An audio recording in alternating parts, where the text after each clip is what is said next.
आज हम लोग समूह 18 के तत्वों का अध्ययन करेंगे। समूह 18 के तत्वों को उत्कृष्ट गैसें या नोबल गैसें कहते हैं। सबसे पहले हम देखते हैं इनके नाम, परमाणु क्रमांक और इलेक्ट्रॉनिक विन्यास। तो प्रथम सदस्य हीलियम है, जिसका परमाणु क्रमांक 2 होता है और इलेक्ट्रॉनिक विन्यास 1s2 होता है। अगला सदस्य नियॉन है, परमाणु क्रमांक 10 और इलेक्ट्रॉनिक विन्यास 2s2 2p6 होता है। नेक्स्ट ऑर्गन है, परमाणु क्रमांक 18, इलेक्ट्रॉनिक विन्यास 3s2 3p6 होता है। अगला सदस्य क्रिप्टॉन, परमाणु क्रमांक 36 और इलेक्ट्रॉनिक विन्यास 4s2 4p6 है। अगला जेनॉन, परमाणु क्रमांक 54, इलेक्ट्रॉनिक विन्यास 5s2 5p6 और अंतिम सदस्य रेडॉन है, इसका परमाणु क्रमांक 86 होता है और इलेक्ट्रॉनिक विन्यास 6s2 और 6p6 है। तो इनमें जो अंतिम सदस्य रेडॉन है, यह रेडियो एक्टिव तत्व है और ये वस्तुनिष्ठ प्रश्न के रूप में परीक्षा में पूछा जाता है कि उत्कृष्ट गैसों में रेडियो एक्टिव कौन है, तो रेडॉन होगा उत्तर इसका। अब यदि हम हीलियम को छोड़ दें तो बाकी सभी सदस्यों का सामान्य इलेक्ट्रॉनिक विन्यास ns2 np6 होता है। हीलियम अपवाद है, जिसका इलेक्ट्रॉनिक विन्यास 1s2 होता है। तो इस प्रकार इन गैसों के संयोजकता कोष पूर्ण रूप से भरे होते हैं। इनमें ना तो इलेक्ट्रॉन ग्रहण करने की प्रवृत्ति होती है, ना ही इलेक्ट्रॉन त्यागने की प्रवृत्ति होती है और इस प्रकार यह सभी गैसें रासायनिक रूप से पर्याप्त निष्क्रिय होती हैं। तो इस गुण के आधार पर यहां कई अलग अलग प्रश्न बनते हैं, लघु उत्तरीय प्रश्न बनते हैं और बहुत ज्यादा इंपॉर्टेंट है, परीक्षा में अनेकों बार रिपीट हुए हैं। तो हम लोग एक एक करके सभी प्रश्नों का उत्तर समझेंगे। सबसे पहले पहला प्रश्न है, समूह 18 के तत्वों को उत्कृष्ट गैसें क्यों कहते हैं? तो अभी हम लोगों ने देखा कि समूह 18 के तत्वों के संयोजकता कोष पूर्ण रूप से भरे होने के कारण इनमें ना तो इलेक्ट्रॉन ग्रहण करने की प्रवृत्ति होती है, ना ही इलेक्ट्रॉन त्यागने की प्रवृत्ति होती है। तो इस प्रकार यह रासायनिक रूप से पर्याप्त अक्रिय होते हैं, निष्क्रिय होते हैं। लेकिन वर्तमान में इनके भी कुछ यौगिक बना लिए गए हैं, अतः इन गैसों को उत्कृष्ट गैसें या नोबल गैसें कहते हैं। पहले इनको अक्रिय गैसें भी कहा जाता था, लेकिन बाद में जब इनके यौगिकों को बना लिया गया तब ये पूर्णतः अक्रिय नहीं रही, इसलिए इनका नाम उत्कृष्ट गैसें रख दिया गया है, नोबल गैसें हम कहते हैं। तो अगला प्रश्न है, उत्कृष्ट गैसें निष्क्रिय होती हैं क्यों? तो इसका उत्तर होगा कि उत्कृष्ट गैसों के संयोजकता कोष पूर्ण रूप से भरे होते हैं। इनका इलेक्ट्रॉनिक अष्टक पूर्ण होने के कारण इनमें ना तो इलेक्ट्रॉन ग्रहण करने की प्रवृत्ति होती है, ना इलेक्ट्रॉन त्यागने की प्रवृत्ति होती है और इस प्रकार यह सभी रासायनिक रूप से पर्याप्त निष्क्रिय होती हैं। यही कारण है कि उत्कृष्ट गैसें अक्रिय होती हैं। तो अगला प्रश्न इसी गुण पर आधारित है। उत्कृष्ट गैसें एक परमाणविक होती हैं। हम जानते हैं कि परमाणु किसी तत्व का वह सूक्ष्मतम कण होता है जो रासायनिक अभिक्रियाओं में भाग लेता है, लेकिन अभी हमने देखा कि अक्रिय गैसें तो रासायनिक अभिक्रियाओं में भाग लेती ही नहीं है। तो इसका उत्तर होगा कि उत्कृष्ट गैसों के संयोजकता कोष पूर्ण रूप से भरे होने के कारण यह रासायनिक रूप से पर्याप्त निष्क्रिय होती हैं। इस प्रकार यह आपस में आबंधन करके अणु का निर्माण नहीं करती हैं और एक परमाणविक गैस के रूप में स्वतंत्र अवस्था में पाई जाती है। तो अगला प्रश्न होगा, उत्कृष्ट गैसों की आयनन ऊर्जा पर आधारित है कि उत्कृष्ट गैसों की आयनन ऊर्जा अपने आवर्त में सबसे उच्च होती है। अगर हम किसी भी आवर्त की बात करें तो अंत में एक उत्कृष्ट गैस है, तो हर आवर्त में जो लास्ट में उत्कृष्ट गैस आ रहा है उसकी आयनन ऊर्जा अपने आवर्त में सबसे उच्च होती है। क्यों? तो हम लोगों ने 11th क्लास में पढ़ा है आयनन ऊर्जा को प्रभावित करने वाले कारकों में कि जिन तत्वों के संयोजकता कोष के इलेक्ट्रॉनिक विन्यास पूर्ण पूरित अथवा अर्धपूरित होते हैं वो बहुत ज्यादा स्थायी होते हैं और स्थायी कक्षकों में से इलेक्ट्रॉन निकालने के लिए अपेक्षाकृत अधिक ऊर्जा की आवश्यकता होती है और इस प्रकार आयनन ऊर्जा का मान उच्च प्राप्त होता है। तो इस प्रश्न का उत्तर होगा कि उत्कृष्ट गैसों के संयोजकता कोष पूर्ण रूप से भरे होते हैं। पूर्ण रूप से भरे हुए कक्षकों का स्थायित्व अत्यधिक उच्च होता है।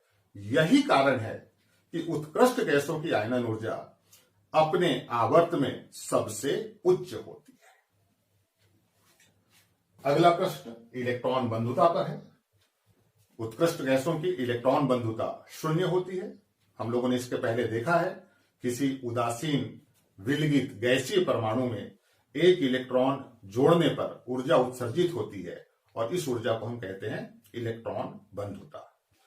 तो इस प्रश्न का उत्तर होगा कि उत्कृष्ट गैसों के संयोजकता कोष पूर्ण रूप से भरे होते हैं। इनमें ना तो इलेक्ट्रॉन त्यागने की प्रवृत्ति होती है और ना ही इलेक्ट्रॉन ग्रहण करने की प्रवृत्ति होती है। इस प्रकार इनकी इलेक्ट्रॉन बंधुता का मान शून्य होता है, क्योंकि जब इलेक्ट्रॉन ग्रहण करेंगे नहीं तो ऊर्जा उत्सर्जित होगी नहीं और उत्सर्जित होने वाली ऊर्जा को हम इलेक्ट्रॉन बंधुता कहते हैं। तो जब इलेक्ट्रॉन ग्रहण ही नहीं हुआ, ऊर्जा उत्सर्जित नहीं हुई, तो इलेक्ट्रॉन बंधुता क्या हो जाएगी? शून्य हो जाएगी। अगला प्रश्न है उत्कृष्ट गैसों की परमाणु त्रिज्या पर। उत्कृष्ट गैसों की परमाणु त्रिज्या अपने आवर्त में सबसे अधिक होती है। देखिए 11th क्लास में हम लोगों ने परमाणु त्रिज्या का अध्ययन किया है। परमाणु त्रिज्या का अध्ययन हम दो रूपों में करते हैं, सहसंयोजी त्रिज्या और वान डर वाल त्रिज्या। और सामान्यतः सहसंयोजी त्रिज्या को ही उस तत्व की परमाणु त्रिज्या माना गया है। तो आवर्त सारणी में सभी तत्वों के जो परमाणु त्रिज्या के मान दिए गए हैं वह उनकी सहसंयोजी त्रिज्या की है। लेकिन हमने अभी देखा कि उत्कृष्ट गैसें एक परमाणविक अवस्था में होती हैं, तो इनकी सहसंयोजी त्रिज्या तो हम ज्ञात कर नहीं सकते हैं, तो इनकी हम केवल वान डर वाल त्रिज्या ज्ञात कर सकते हैं। तो वान डर वाल त्रिज्या का मान सहसंयोजी त्रिज्या की तुलना में बहुत अधिक होता है। तो इस प्रश्न का उत्तर होगा कि उत्कृष्ट गैसें रासायनिक रूप से पर्याप्त निष्क्रिय होती हैं, यह आपस में आबंधन करके अणु नहीं बनाती हैं, अतः इनकी सहसंयोजी त्रिज्या का मान ज्ञात करना संभव नहीं है। आवर्त सारणी में सभी तत्वों की जो त्रिज्या का मान है वह उनकी सहसंयोजी त्रिज्या का मान होता है और इन तत्वों की, उत्कृष्ट गैसों की हम सहसंयोजी त्रिज्या ज्ञात नहीं कर पाते हैं। तो उत्कृष्ट गैसों की वान डर वाल त्रिज्या का मान हम ज्ञात करते हैं और आवर्त सारणी में जो उत्कृष्ट गैसों की त्रिज्या दी गई है वो उनकी वान डर वाल त्रिज्या है और वान डर वाल त्रिज्या का मान सदैव सहसंयोजी त्रिज्या से अधिक होता है। यही कारण है कि अपने आवर्त में उत्कृष्ट गैसों की परमाणु त्रिज्या सबसे अधिक होती है। अगला प्रश्न है जेनॉन उत्कृष्ट गैस है फिर भी यौगिक बनाता है। यह एक बहुत ही इंपॉर्टेंट प्रश्न है और अनेकों बार एमपी बोर्ड में पूछा जा चुका है। तो हमें पता है कि जेनॉन के संयोजकता कोष का इलेक्ट्रॉनिक विन्यास 5s2 होता है। इसका इलेक्ट्रॉनिक अष्टक पूर्ण होने के कारण यह रासायनिक रूप से पर्याप्त निष्क्रिय होता है। फिर भी इसकी प्रथम आयनन ऊर्जा ऑक्सीजन की आयनन ऊर्जा के बराबर होती है। तो इस आधार पर इसके कुछ यौगिक बना लिए गए हैं। जिस प्रकार ऑक्सीजन के यौगिक हैं उसी प्रकार जेनॉन के भी कुछ यौगिक बना लिए गए हैं। तो जेनॉन का जो प्रथम यौगिक बनाया गया था वो जेनॉन और प्लेटिनम हेक्साफ्लोराइड के संयोग से बनाया गया था, PTF6 के संयोग से बनाया गया था। तो इस प्रकार XE और PTF6 के संयोग से एक संकुल यौगिक बनाया गया था। बाद में इसके कई और भी यौगिक बना लिए गए, जैसे जेनॉन के फ्लोराइड ज्ञात हैं, XeF2, XeF4, XeF6 और भी कई यौगिक, XeO3 इसका ऑक्साइड है जो कि एक विस्फोटक है। ये बना लिए गए हैं। तो इस प्रकार जेनॉन यौगिक बनाता है। तो जेनॉन यौगिक बनाने के पीछे मुख्य कारण है कि जेनॉन की जो प्रथम आयनन ऊर्जा है वो ऑक्सीजन की आयनन ऊर्जा के बराबर हो जाती है। तो जिस प्रकार ऑक्सीजन में हम ऊर्जा देकर इलेक्ट्रॉन उत्तेजित कर सकते हैं, ठीक उसी प्रकार हम जेनॉन में भी ऊर्जा देकर जो उसके इलेक्ट्रॉन है उसको उच्च ऊर्जा स्तर में पहुंचा सकते हैं और इस प्रकार उसके यौगिक बना सकते हैं। अगला प्रश्न है, समुद्री गोताखोर गहरे समुद्र में सांस लेने के लिए वायु के स्थान पर हीलियम और ऑक्सीजन के मिश्रण का उपयोग करते हैं, क्यों? तो हम जानते हैं कि वायु में ऑक्सीजन लगभग 20% होती है, 70% नाइट्रोजन और बाकी का जो 10% है उसमें सभी गैसें मिश्रित होती हैं। तो जब वायु हम सांस के द्वारा अंदर लेते हैं तो 20% ऑक्सीजन उसमें जाती है और अधिकांश मात्रा नाइट्रोजन की होती है।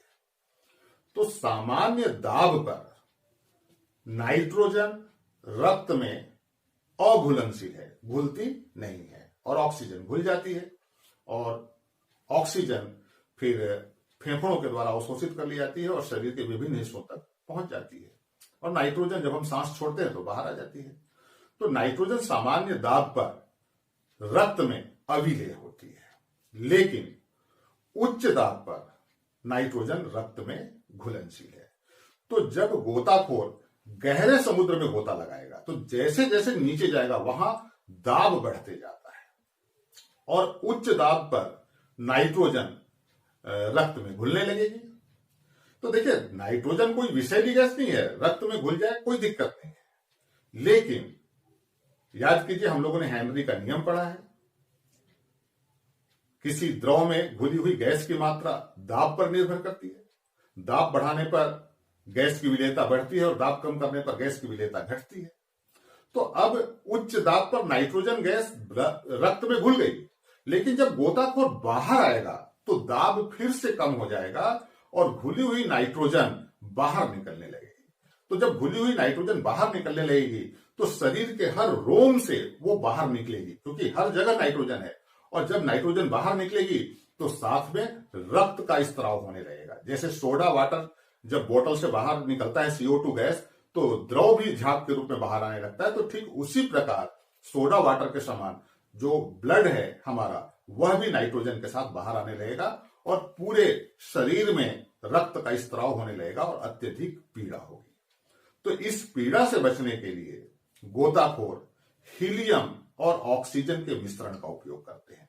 हीलियम रक्त में अत्यंत अल्प मात्रा में विलय होती है।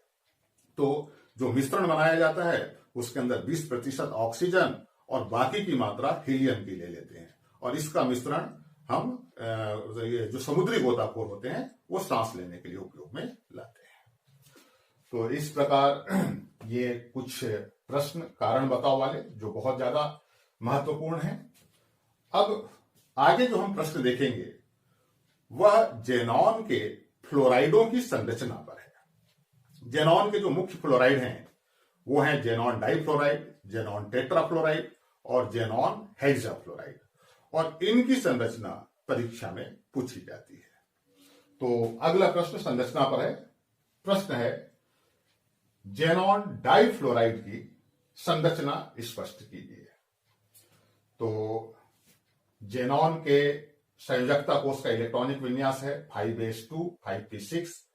तो 5s में 2 इलेक्ट्रॉन और 5p में 6 इलेक्ट्रॉन है और इसका जो 5d कक्षक है वह रिक्त होता है। अब उत्तेजित अवस्था में एक युग्म टूट करके एक इलेक्ट्रॉन d में चला जाता है और यहां पर संकरण होता है sp3d संकरण। तो इस प्रकार sp3d संकरण में 5 संकरित कक्षक बनते हैं जिनमें 3 में एकाकी इलेक्ट्रॉन युग्म होता है और 2 अयुग्मित इलेक्ट्रॉन होते हैं। तो जहां अयुग्मित इलेक्ट्रॉन है वहां पर फ्लोरीन बंध बनाएगा, सहसंयोजी बंध बनाएगा। तो इस प्रकार जेनॉन के साथ 2 फ्लोरीन सहसंयोजी बंध बना करके जुड़ता है। हमें पता है sp3d संकरण की जो ज्यामिति होती है वो त्रिकोणीय द्विपिरामिडीय होती है। इसमें एक त्रिभुज होता है, त्रिभुज के ऊपर एक कक्षक और त्रिभुज के नीचे एक कक्षक और त्रिभुज के अंदर 3 कक्षक आते हैं। तो यहां पर त्रिभुज के अंदर जो 3 कक्षक आ रहे हैं उन तीनों में एकाकी इलेक्ट्रॉन युग्म है और त्रिभुज के तल के ऊपर और नीचे अयुग्मित इलेक्ट्रॉन वाले कक्षक हैं। तो इस प्रकार जब फ्लोरीन बंध बनाएगा तो XeF2 की ज्यामिति रैखिक हो जाएगी। संकरण की ज्यामिति है त्रिकोणीय द्विपिरामिडीय, लेकिन अणु की ज्यामिति रैखिक होगी। तो ये XeF2 की संरचना हुई। अगला प्रश्न XeF4 पे है। प्रश्न है जेनॉन टेट्राफ्लोराइड की संरचना स्पष्ट कीजिए। तो यहां उत्तेजित अवस्था बदल जाती है। उत्तेजित अवस्था जो हम ऊर्जा देते हैं उस पर निर्भर करती है। जैसे जैसे हम ऊर्जा देते जाते हैं उत्तेजित अवस्था बदलते जाती है। तो यहां पर उत्तेजित अवस्था में 5p के 2 इलेक्ट्रॉन युग्म टूटते हैं और एक एक करके 2 इलेक्ट्रॉन 5d में चले जाते हैं। तो इस प्रकार अब जो संकरण होगा sp3d2 संकरण होगा। और हमें पता है sp3d2 संकरण में कुल 6 संकृत कक्षक बनेंगे। उन 6 संकृत कक्षकों में से 2 कक्षकों में एकाकी इलेक्ट्रॉन युग्म होगा और 4 अयुग्मित इलेक्ट्रॉन होंगे। तो जहां पर अयुग्मित इलेक्ट्रॉन होगा वहां पर फ्लोरीन 4 अलग अलग सहसंयोजी बंध बनाकर जुड़ जाएगा। और sp3d2 की जो संरचना होती है ये अष्टफलकीय होती है। इसमें एक वर्ग होता है, वर्ग के अंदर 4 कक्षक और वर्ग के ऊपर एक कक्षक और वर्ग के नीचे एक कक्षक होता है।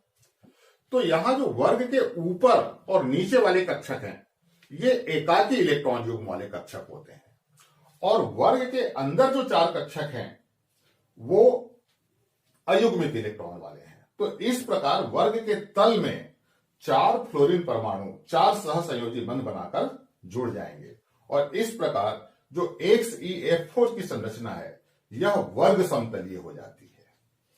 तो अगला जो प्रश्न है वो जेनॉन हेक्साफ्लोराइड की संरचना पर है। प्रश्न है कि जेनॉन हेक्साफ्लोराइड की संरचना स्पष्ट कीजिए। अब यहां पर जो उत्तेजित अवस्था है उसमें 5p के तीनों इलेक्ट्रॉन युग्म टूटते हैं और एक एक करके 3 इलेक्ट्रॉन 5d में चले जाते हैं। अब इस प्रकार यहां जो संकरण होगा sp3d3 संकरण होगा और sp3d3 संकरण में कुल 7 कक्षक बनते हैं। तो 7 कक्षकों में से एक कक्षक में एकाकी इलेक्ट्रॉन युग्म होगा और 6 कक्षकों में अयुग्मित इलेक्ट्रॉन होंगे जहां 6 फ्लोरीन अलग अलग 6 सहसंयोजी बंध बना करके जुड़ जाएगा। अब sp3d3 संकरण की ज्यामिति पंचभुजीय द्विपिरामिडीय होती है। तो पंचभुज में जो कक्षक हैं उसमें एक कक्षक में एकाकी इलेक्ट्रॉन युग्म होगा। तो एक कक्षक जो एकाकी इलेक्ट्रॉन युग्म वाला है उसको अगर माइनस कर दें तो बाकी जो इलेक्ट्रॉन हैं पंचभुज में वो चतुर्भुज की आकृति में हो जाएंगे। चतुर्भुज में 4 और एक ऊपर और एक नीचे। तो इस प्रकार जो XeF6 की ज्यामिति है वह अष्टफलकीय होती है, लेकिन अष्टफलकीय विकृत अष्टफलकीय है क्योंकि यहां पर वर्ग के 4 कोने नहीं है, यहां पर एक चतुर्भुज है, वर्ग नहीं है। तो चतुर्भुज के एक ऊपर है और एक नीचे है। तो इस प्रकार विकृत अष्टफलकीय ज्यामिति इसकी होती है। तो ये कुछ प्रश्न हैं जो बहुत ज्यादा इंपॉर्टेंट हैं समूह 18 के तत्वों पर। यहां से कुछ वस्तुनिष्ठ प्रश्न भी बनते हैं समूह 18 के तत्वों के उपयोग पर, और उपयोग के जितने भी पॉइंट हैं वो सब बहुत ज्यादा इंपॉर्टेंट हैं। सैद्धांतिक प्रश्न के रूप में नहीं पूछे जाते हैं लेकिन उपयोग के रूप में पूछे जाते हैं। जैसे कहा गया है कि मौसम संबंधी गुब्बारों में कौन सी गैस भरी जाती है, तो वो हीलियम है। विज्ञापनों में किस गैस का उपयोग किया जाता है उत्कृष्ट गैस का, तो वो नियॉन है।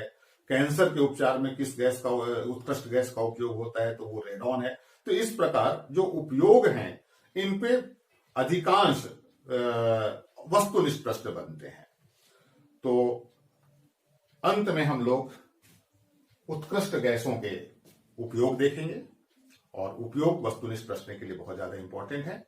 तो चलिए देखते हैं उपयोग।